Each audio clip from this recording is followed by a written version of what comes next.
Hi hello friends, ಎಲ್ಲರಿಗೂ ನಮಸ್ಕಾರ. Poornima's football and blog ಚಾನಲ್ಗೆ ಎಲ್ಲರಿಗೂ ಸ್ವಾಗತ. ಇವತ್ತಿನ ವ್ಲಾಗ್ ಅಲ್ಲಿ ನಾನು ನಿಮ್ಗೆ ತೋರಿಸ್ತಾ ಇದ್ದೀನಿ ನಾನು ಪ್ಲಾಂಟ್ ಮಾಡಿರೋ ಕೆಲವೊಂದು ಗಿಡಗಳ ಬಗ್ಗೆ. ಊರಲ್ಲೆಲ್ಲ ನನಗೆ ಆಕ್ಚುಲಿ ಗಾರ್ಡನಿಂಗ್ ಅಂದ್ರೆ ತುಂಬಾನೇ ಇಷ್ಟ. ಸೊ ಇಲ್ಲಿ ಬಂದಾಗ್ನು ಇಲ್ಲಿ ತುಂಬಾನೇ ಜಾಗ, ಎಲ್ಲಿ ನೋಡಿದ್ರು ಜಾಗನೇ. ಮುಂದ್ಗಡೆನು ಗಾರ್ಡನ್ ಇತ್ತು ಈ ಮನೆಯಲ್ಲಿ, ಹಾಗೆ ಹಿಂದ್ಗಡೆನು ಬ್ಯಾಕ್ ಯಾರ್ಡ್ ಇದೆ. ಸೊ ನಮ್ಗೆ ನೆಸಸರಿ ಏನಿದೆ ವೆಜಿಟೇಬಲ್ಸ್, ಅದನ್ನ ಯಾಕೆ ನಾವು ಬೆಳೆಸ್ಕೋಬಾರ್ದು ಅಂತ ನಾವ್ ಅನ್ಕೊಂಡ್ವಿ. ಸೊ ನಾನು ಮತ್ತೆ ನನ್ನ ಹಸ್ಬೆಂಡ್ ಸೇರಿ ಒಂದೆರಡು ಮೂರು ಬೀಜಗಳನ್ನ ಹಾಕಿದ್ವಿ. ಸೊ ನೋಡೋಣ ಗಿಡ ಆಗತ್ತಾ ಅಂತ. ಸೊ ನನ್ಗೆ ಈಸಿಯಾಗಿ ಸಿಕ್ಕಿದ್ದು ಈ ಮೆಣಸಿಂದು, ಬ್ಯಾಡಗಿ ಮೆಣಸು ನಾನು ಇಂಡಿಯಾದಿಂದ ಇಲ್ಲಿ ತಗೊಂಡ್ಬಂದಿದ್ದೆ ಅಡ್ಗೆಗೋಸ್ಕರ. ಸೊ ಅದರ ಬೀಜಗಳು, ಹಾಗೆ ಈ ಕೊತ್ತಂಬರಿ ಕಾಳಿನ ಬೀಜಗಳನ್ನ ನಾವು ಪ್ಲಾಂಟ್ ಮಾಡಿದ್ವಿ ಫಸ್ಟ್.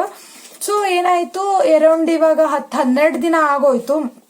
ಅದ್ರದ್ದು ಏನೂನು ಆಗೇ ಇಲ್ಲ. ಅದು ಬೀಜ ಹಾಕಿದೀವಿ, ಈವನ್ ನಾವು ಗೊಬ್ಬರ ಕೂಡ ಹಾಕಿದೀವಿ, ಪ್ಲೆಂಟಿ ನೀರ್ನ ಹಾಕ್ತಾ ಇದೀವಿ, ಆದ್ರೂ ಅದ್ರ ರಿಸಲ್ಟ್ ಬರ್ತಾ ಇರ್ಲಿಲ್ಲ. ಸೊ ಏನಕ್ಕಪ್ಪ ಈ ತರ ಆಗ್ತಾ ಇದೆ ಅಂತ ಅಂದಾಗ ಅನಿಸ್ತು, ಹೆಚ್ಚಾಗಿ ನಮ್ಮ ಇಂಡಿಯನ್ ಸೀಡ್ಗಳು ಇಲ್ಲಿ ಬೆಳೆಯೋದಿಲ್ಲ ಇರಬೇಕು. ಯಾಕಂತಂದ್ರೆ ಇದು ಕೋಲ್ಡ್ ಕಂಟ್ರಿ, ಇಲ್ಲಿಯ ವೆದರ್ ಬೇರೆ ಆಗಿರುತ್ತೆ. ಬಟ್ ನಮ್ಮ ಇಂಡಿಯಾದಲ್ಲಿ ಸ್ವಲ್ಪ ಹೀಟ್ ಇರೋದ್ರಿಂದ, ಇವಾಗ ನಾವು ಬ್ಯಾಡಗಿ ಮೆಣಸು ಹುಬ್ಳಿ ಕಡೆಯಲ್ಲಿ ಬೆಳಿತೀವಿ, ಅಲ್ಲಿ ಕೂಡ ಟೆಂಪರೇಚರ್ ಜಾಸ್ತಿ ಇದೆ. ಹಾಗೆ ಬಾಕಿ ಎಲ್ಲ ನಾರ್ಮಲ್ ಆಗಿ ಇಷ್ಟು ಕಡಿಮೆ ಎಲ್ಲೂ ಟೆಂಪರೇಚರ್ ಇಲ್ಲ.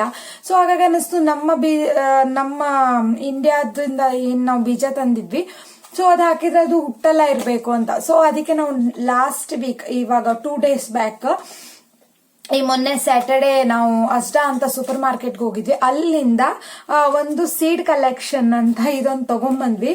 6 in ಸೀಡ್ ಕಲೆಕ್ಷನ್ ಅಂತ ಇತ್ತು. ಇದು ಈ 6 ಗಿಡಗಳ ಸೀಡ್ ಅಂತ ಒಂದು ಪ್ಯಾಕೆಟ್ಗೆ 1 pound ಕೊಟ್ವಿ ನಾವು. ಸೊ ಇದ್ರಲ್ಲಿ ಏನಿದೆ ಅಂತ ಹೇಳಿದ್ರೆ, ಚಿಲ್ಲಿ ಇದೆ, ಸೆರನೋ ಚಿಲ್ಲಿ, ಎಲ್ಲ ಇಲ್ಲಿಯ ಗಿಡಗಳು. ಸೊ ಸೆರನೋ ಚಿಲ್ಲಿ ಅಂತ ಇದೆ, ಇಲ್ಲಿ ಗ್ರೀನ್ ಚಿಲ್ಲಿ ಇದೆ. ಸೊ ಜಾಪನೀಸ್ ಗ್ರೀನ್ಸ್ ಅಂತ ಇಲ್ಲೊಂದಿದೆ, ಇದೇನೋ ಸೊಪ್ಪು. ಇವಾಗ ನಾವು ಹೇಗೆ ಪುದೀನ ಮತ್ತೆ ಈ ಪಾಲಕ್ ಈ ತರ ಸೊಪ್ಪು ಇರುತ್ತೆ ಆ ತರದ್ದು. ಹಾಗೆ ಸಿನಮನ್ ಬೆಸಿಲ್ ಅಂತ ಒಂದಿದೆ, ಮತ್ತೊಂದು ಕೋರಿಯಾಂಡರ್. ಆಕ್ಚುಲಿ ನಾವು ಇಂಡಿಯಾದಿಂದ ತಂದ ಕೋರಿಯಾಂಡರ್ ಹಾಕಿದ್ವಿ, ಬಟ್ ಅದು ಹುಟ್ಟಿರ್ಲಿಲ್ಲ. ಹಾಗಾಗಿ ನನ್ಗೆ ಆಕ್ಚುಲಿ ಬೇಕಾಗಿದ್ದು ಚಿಲ್ಲಿ ಮತ್ತೆ ಕೋರಿಯಾಂಡರ್ ಆಗಿತ್ತು. ಯಾಕಂದ್ರೆ ನಾನು ಚಿಲ್ಲಿ ಕೋರಿಯಾಂಡರ್ ಹಾಕಿದ್ದು ಹುಟ್ಟೇ ಇರ್ಲಿಲ್ಲ. ಮತ್ತೆ ಟೊಮೆಟೊ ಕೂಡ, ಇಲ್ಲಿಯ ಟೊಮೆಟೊದು ಬೀಜಗಳನ್ನ ಒಣಗಿಸಿ ಕೂಡ ಹಾಕಿದೆ, ಅದು ಕೂಡ ಹುಟ್ಟಿರ್ಲಿಲ್ಲ. ಸೊ ನನ್ಗೆ ಟೊಮೆಟೊ, ಚಿಲ್ಲಿ, ಕೋರಿಯಾಂಡರ್ ಇದು 3 ಮೇನ್ ಫೋಕಸ್ ಆಗಿತ್ತು. ಸೊ ಅದಕ್ಕೋಸ್ಕರ ಇದನ್ನ ತಗೊಂಡ್ಬಂದೆ. ಬಟ್ ನನಗೆ ಟೊಮೆಟೊ ಸೀಡ್ಸ್ ಸಿಕ್ಕಿಲ್ಲ.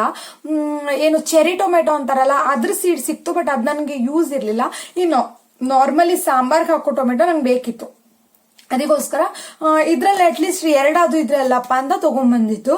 ಹಾಗೆ ಇದು ಒಂದು ರೆಡ್ ಚಿಲ್ಲಿ ಇದೆ, ಇಲ್ಲಿ ನೋಡಬಹುದು ನೀವು. ಇನ್ನೊಂದು ಪಾಕ್ ಚಾಯ್ ಅಂತ ಏನೋ ಒಂದು ವೆಜಿಟೇಬಲ್ ಇದೆ. ಇದು 6 ಸೀಡ್ಸ್. ಇದು 1 pound ಕೊಟ್ಟಿದ್ವಿ, ಆಯ್ತಾ. ಇದ್ರೊಳಗಡೆ ಓವರ್ 300 ಸೀಡ್ಸ್ ಅಂತ ಇತ್ತು, ಇಲ್ಲಿ ನೋಡಬಹುದು ನೀವು. ಸೊ ನಾನು ಅನ್ಕೊಂಡು ಈ ಪ್ಯಾಕೆಟ್ ಒಳಗೆ ಓವರ್ 300 ಅಂದ್ರೆ ಒಂದೊಂದು 50 ಆದ್ರೂ ಇರ್ಬೋದೇನೋ ಅಂತ ನಾವು ಪ್ಲಾನ್ ಹಾಕೊಂಡು ತಗೊಂಡಿದ್ದಿತ್ತು. ಆಕ್ಚುಲಿ ನಾವ್ ಇದು ಓಪನ್ ಮಾಡಿದಾಗ ಒಂದು ಚಿಕ್ಕದ ಪ್ಯಾಕೆಟ್ ಇತ್ತು. ಒಂದ್ರಲ್ಲಿ ಒಂದು ಏನ್ ಚಿಲ್ಲಿ ಇತ್ತಲ್ಲ, ಚಿಲ್ಲಿ ನಾನು ಲೆಕ್ಕ ಮಾಡಿದ್ದು ಒಂದ್ರಲ್ಲಿ 8 ಇತ್ತು, ಒಂದ್ರಲ್ಲಿ 7 ಇತ್ತು ಚಿಲ್ಲಿ ಸೀಡ್ಸ್. ಬಾಕಿ ಈ ಗ್ರೀನ್ ಜಾಪನೀಸ್ ಗ್ರೀನ್ಸ್ ಮತ್ತೆ ಸಿನಮನ್ ಬೆಸಿಲ್ ಏನಿದೆಯಲ್ಲ, ಇದು ಸೇಮ್ ಮಸ್ಟರ್ಡ್ ಸೀಡ್ಸ್ ತರನೇ ಇತ್ತು. ನನ್ಗೇನ್ ಅನ್ಸಲ್ಲ ಇದ್ರದ್ದೇ ಸೀಡ್ಸ್ ಅಂತ, ಯಾಕಂದ್ರೆ ಅದು ಸೇಮ್ ಮಸ್ಟರ್ಡ್ ಆಗೇ ಇತ್ತು. ಏನಂತಾರೆ ಮಸ್ಟರ್ಡ್, ಇದು ಒಗ್ಗರಣೆಗೆ ಹಾಕ್ತಾರಲ್ಲ ಅದು ಮಸ್ಟರ್ಡ್,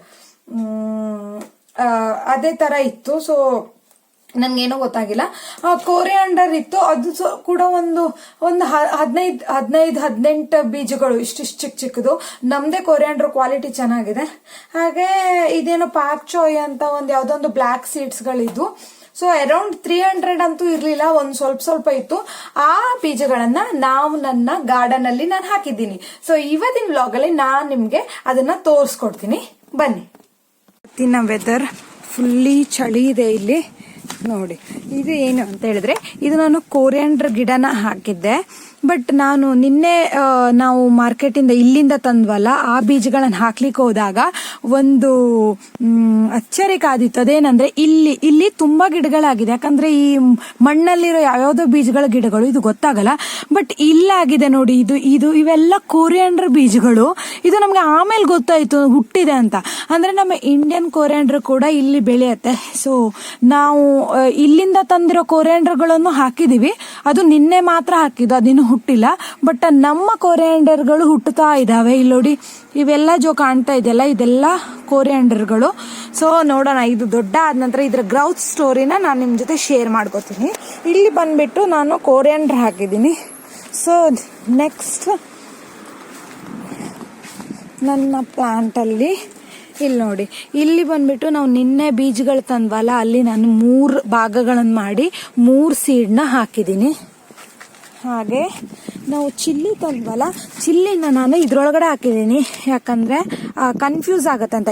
ಇದ್ರೊಳಗಡೆ ಹಾಕಿರೋದು ನಾನು ನಿನ್ನೆ ಇಲ್ಲಿ ಅಂದ್ರೆ ಈ ಮಾರ್ಕೆಟಿಂದ UK ಚಿಲ್ಲಿ ಬೀಜ ಏನ್ ತಂದಿದೆ ಅದು ಹಾಕಿರೋದು. ಇಲ್ಲಿ ನಾನು ಇಂಡಿಯನ್ ಚಿಲ್ಲಿ ಬೀಜಗಳನ್ನು ಹಾಕಿದ್ದೀನಿ. ಬಟ್ ಇಲ್ಲಿ ಎಷ್ಟೊಂದು ಗಿಡಗಳು ಬೆಳ್ಕೊಂಡಿದೆ, ಇದ್ರಲ್ಲಿ ಚಿಲ್ಲಿ ಯಾವುದು ಗೊತ್ತಾಗ್ತಾ ಇಲ್ಲ. ಬಟ್ ಇದು ಯಾವುದು ಚಿಲ್ಲಿ ಅಲ್ಲ, ಅದಂತೂ ಕ್ಲಿಯರ್ಲಿ ಗೊತ್ತಾಗತ್ತೆ. ಅದಕ್ಕೆ ನಾನು ವೇಟ್ ಮಾಡ್ತಾ ಇದ್ದೀನಿ. ಅದಕ್ಕೆ ಮಿಕ್ಸ್ ಮಾಡೋದು ಬೇಡ ಅಂತ ಇದನ್ನ ಸ್ವಲ್ಪ ಹೊತ್ತು ಬಿಟ್ಟಿದ್ದೀವಿ. ಯಾಕಂದ್ರೆ ನಮ್ಮ ಕೋರಿಯಾಂಡರ್ ಕೂಡ ಒಂದು 10-12 ದಿನದ ನಂತರನೇ ಮೊಳಕೆ ಬಿಟ್ಟಿದೆ. ಹಾಗಾಗಿ ನನ್ಗನ್ನಿಸ್ತು ನಮ್ಮ ಚಿಲ್ಲಿ ಕೂಡ ಲೇಟಾಗಿ ಬೆಳೆಯುತ್ತಿರ್ಬೇಕು ಅಂತ. ಸೊ ನಾವು ವೇಟ್ ಮಾಡ್ತಾ ಇದ್ದೀವಿ ಇದು ಬೆಳೆಯೋದು. ಸೊ ಇಲ್ಲಿಂದ ತಂದಿರೋ ಚಿಲ್ಲಿಗಳನ್ನ ಇಲ್ಲಿ ಹಾಕಿದ್ದೀನಿ. ಇಲ್ಲಿ ಒಂದ್ ವೇಳೆ ಅದು ಹುಟ್ಟಿದ್ರೆ ಸ್ವಲ್ಪ ಗಿಡ ದೊಡ್ಡ ಮಾಡಿ ಇದನ್ನ ನೆಲದಲ್ಲಿ ನೆಡಬೇಕು ಅಂತ. ಸೊ ಇಲ್ಲಿ ಹಾಕಿದ್ದೀನಲ್ಲ, ಇದು ಬಂದ್ಬಿಟ್ಟು ಟೊಮೆಟೊ. ಇಲ್ಲಿ ನೋಡಿ, ಒಂದು ಟೊಮೆಟೊ ಗಿಡ ಹುಟ್ಟಿದೆ. ಇಲ್ಲಿಯ ಟೊಮೆಟೊನ ಬೀಜ ತೆಗೆದು ಅದನ್ನ ಒಣಗಿಸಿ ನಾನು ಹಾಕಿದ್ದೆ. ಸೊ ಒಂದು ಗುಡ್ ನ್ಯೂಸ್ ಅಂತ ಹೇಳಿದ್ರೆ ಒಂದೇ ಒಂದು ಗಿಡ ಹುಟ್ಟಿದೆ. ಇದು ಟೊಮೆಟೊ ಗಿಡನೇ ಅಂತ ಅನ್ನಿಸ್ತಾ ಇದೆ. ಇವಾಗ ಇದು ಬೆಳೆಯೋದಕ್ಕೆ ವೇಟ್ ಮಾಡ್ತಾ ಇದ್ದೀವಿ. ಇದು ನನ್ನ ಗಾರ್ಡನ್ ಸ್ಟೋರಿ.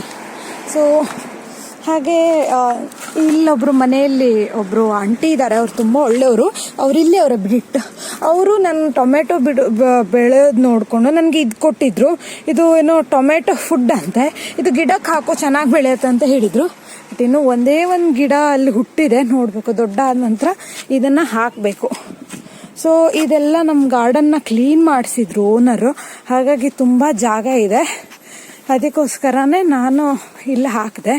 ಸೊ ನೋಡೋಣ, ನನ್ನ ಈ ಗಿಡದ ವ್ಲಾಗನ್ನು ನಾನು ಹಾಕ್ತಾ ಇರ್ತೀನಿ. ಇದು ಇವತ್ತಿಂದು, ಇದು ಸ್ವಲ್ಪ ದೊಡ್ಡ ಆದ ನಂತರ ಸೆಕೆಂಡ್ ಪಾರ್ಟ್ ಕೂಡ ನಾನು ಹಾಕ್ತೀನಿ. ಇದು ಬಂದ್ಬಿಟ್ಟು ನಾನು ನೆಟ್ಟಿರೋ ಗಿಡಗಳು. ನಾನು ಜಸ್ಟ್ ಸ್ಟಾರ್ಟ್ ಮಾಡಿದ್ದೀನಿ. ಇಲ್ಲೆಲ್ಲ ನೋಡ್ಬೋದು ನೀವು ಎಷ್ಟು ಹೂವಿನ ಗಿಡಗಳು ಬೆಳೆಸಿದ್ದಾರೆ ಅಂತ. ಏನು ಗೊತ್ತಾ, ನಮ್ಮ ತರಕಾರಿನ ನಾವೇ ಬೆಳ್ಕೊಂಡ್ರೆ ಅದೇನೋ ಖುಷಿ ಗಿಡಗಳನ್ನು ನೆಡೋದ್ರಲ್ಲಿ. ಸೊ ನೀವು ಒಂದ್ಸಲ ಟ್ರೈ ಮಾಡಿ ನೋಡಿ. ಇವನ್ ನಮ್ಮ ಇಂಡಿಯಾದಲ್ಲಿ ಇರ್ಬೋದು, ಎಲ್ಲೇ ಇರ್ಬೋದು, ನಮ್ಮ ತರಕಾರಿಗಳನ್ನು ನಾವೇ ಬೆಳೆಸಿ ತಿನ್ನೋದ್ರಲ್ಲಿರೋ ಮಜಾ ಬೇರೆ ಯಾವುದ್ರಲ್ಲೂ ಇರಲ್ಲ. ಸೊ ಅದೊಂಥರ ಖುಷಿ ಕೊಡುತ್ತೆ.